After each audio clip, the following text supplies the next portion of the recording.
This is the build. This is the one. OP. Welcome back, Digi-Destined, to my guide on how to get to top 3 in PvP and also make your build so you can get there. Today, I'm going to be showing you how I got to top 3 in my server using a crit evasion SP build, and hopefully by the end, I'll convince you it's not all about combat power. Make sure you stay to the end to learn all you need to know on how to assemble your build and climb the ladder in PvP.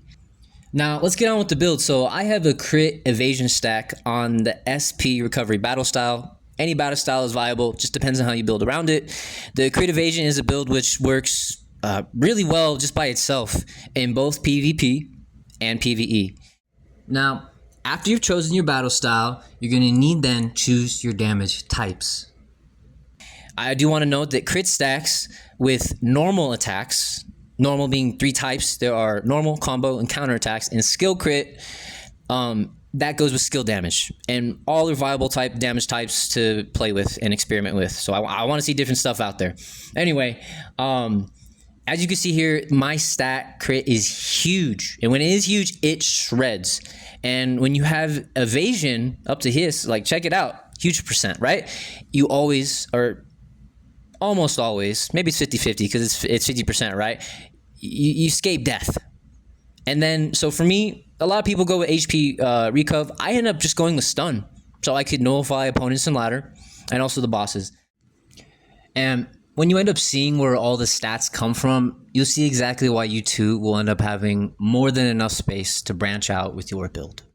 What's important is where the damage comes from. So let's see where that, let's check that out. Now, let's skip the obvious. Firstly, they come from your equip, so make sure you know how to use the hologram machine. Make sure you mark the stats for the build you desire, to build out from. Anyway, so for me, for my build, I end up doing crit evasion, so let's add to that. So first, let's check our supports. So we have Umamon, adds huge crit percentage, like huge crit damage percent, so we're going to need that. The next, we're going to need a max DPS level UR card, or whatever your max is at the time, for extra crit rate, extra crit damage, and normal attack. You want to always go with your highest UR because that's where you're going to get it from. Next, we have the Yokomon for CD reduction. That's really important because CD reduction is really important to healing. And I'm going to go on that in a later video, but healing or the HP recov comes from skills. So anyway, we'll go on about more of that later. Evasion and from Peter Panmon, i.e. yes, Petermon.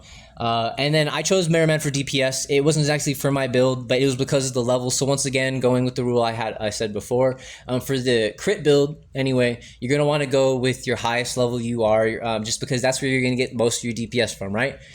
So next we have tactical memories.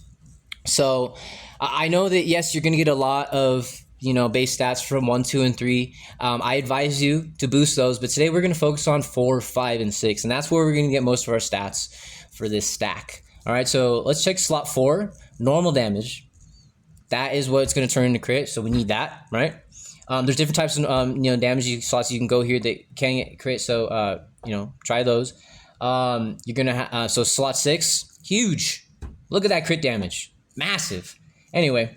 And then for 5, ideally you'd want this, to be crit rate, but I didn't have it at the time. And despite, only having counter, it was still enough to dominate. So crit evasion flex. All right. So next, let's check out eats. Okay. At the end of the tournament, I had a crit defense. As you can see here, it's not that. I ruined trying to re-roll it and settled for extra DPS, which wasn't for my build. Ideally, for this build or the crit evasion, you're going to want crit/crit up. But though imperfect, it was still enough. Anyway, let's move on. Okay, so let's check out Digivices. So I would advise you to level each of these up to at least 18 to 20. It's not too much. After that, it becomes super costly. But it is a great stat boost. I mean, a base stat boost. With added stats, if you can get them, you can be able to drop some other things or move toward your build this way or that way, branch out. So Digivice is great for that. So are all of these. So as you can see here, we got crit rate, massive, right? We got the normal attacks. I got the crit damage. Oh no, actually at the time I did not have crit damage. but that's okay. It was more than enough. Sorry, I was getting confused with where I'm at now. I have it now. It's great. Shreds. But more to the point, even not having this with an imperfect build, more than enough. Now, I understand, yes, there are crests, but until you get to a higher level, that might not matter for you as much in PvP. And all of these also are different ways where you can, get different stats. One more I want to talk about is training. You got to make sure you're doing your training. And if you're not doing that, what are you doing? But you're going to be able to get a lot of base stats from that. And that's really going to help you with your survivability, your damage, everything all over the board. So make sure you are working on that.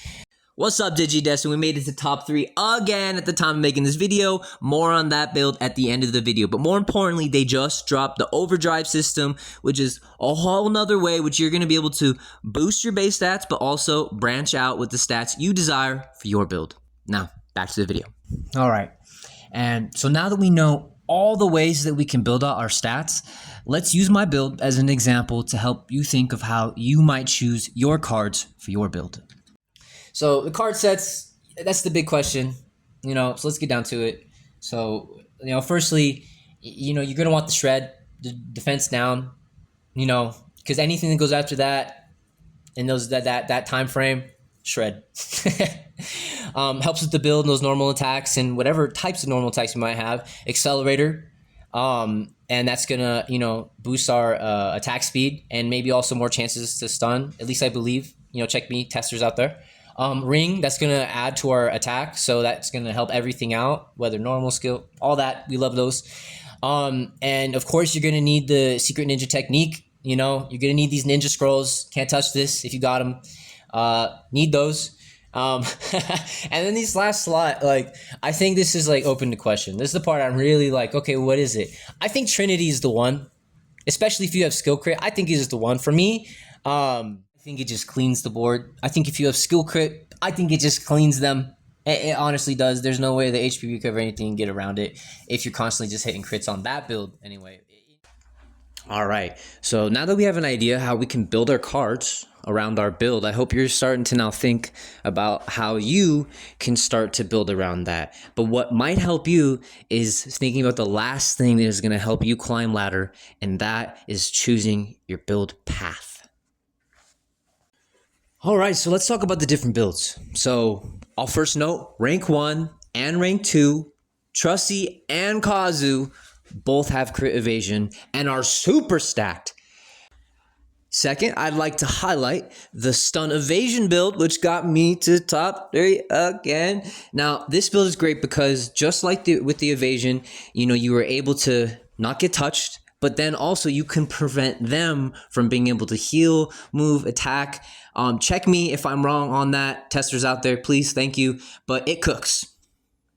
So the first builds that we highlighted, those are our pure damage builds, right? Just pushing straight into crit, straight into damage, whapping anything in front of you. Next, what I had for my stun evasion, that would be our type of hybrid disruption build, right? Disruption them while still chipping away to get damage. Another build that I would like to highlight is Hot Asian Guy. He also has a hybrid build built and branched out from the crit evasion stun. However, he ended up branching out into more of a hybrid tank type build within the defensive cards, which ended up helping him and pushing him to the top in ladder, right? All right, and so next we have the debuff Demon King himself, Draylin, who is highlighting our next build path, which is debuff, sustain, and disruption. Absolutely horrible. I hated fighting against it in ladder, and this is where I ended up getting my build that got me in top 3. It's just super hard to hit. You're preventing. I bet it's even really good against bosses. To be fair, this might be one to consider. Look out for this one, y'all. This is in regards to the build, which I have not seen enough people build into nor invest in, but the build path that I think might take the cake is skill crit. Skill crit, if you end up getting that, damage is insane. It will insta-whap anything in front of you. Something to consider, Digi-Destined. What's up, y'all? So I know I wasn't able to cover everything, every damage type, every different path or build. So if there's one that you want me to talk about, that you want to see, make sure you share that in the comments. What's up, y'all? I'm actually a little bit upset because I've realized that, dang, some of y'all are going to be seeing this and cooking up with it. Or maybe I've perhaps missed something. And if I have, please, put that into the comments. I'd appreciate that. It helps inform each and every last one of us out here. And if you are using this guide to be able to, create and stack with your build, please share what you ended up doing with yours in the comments. I can't wait to see what you created.